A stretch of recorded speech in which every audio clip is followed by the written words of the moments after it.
পরামর্শ নিতে এসেছি। পরামর্শ আর কি দেব?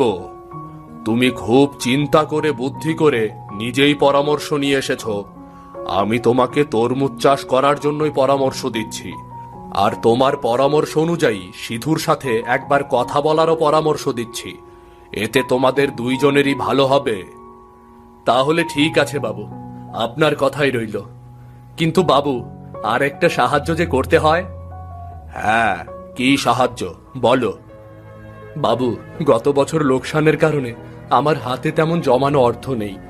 জমানো অর্থ না থাকায় এবার যে আমি কিভাবে চাষ শুরু করব সেটাই তো বুঝতে পারছি না। যদি আমাকে কিছু টাকা ধার দিতেন, আমি আমার লাভের অংশ থেকে আপনাকে টাকাটা ফিরিয়ে দিতে পারতাম। লাভ হোক বা লোকসান, আমি আপনার টাকা ফিরিয়ে দেবই।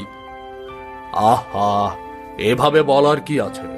আমি তো জানি তুমি টাকা ফিরিয়ে দেবে।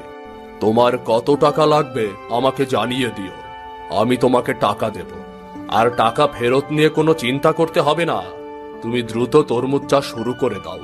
আমার শরীরটা তেমন ভালো যাচ্ছে না। দেখি তোমার তরমুজ খেয়ে যদি একটু সুস্থ হতে পারি।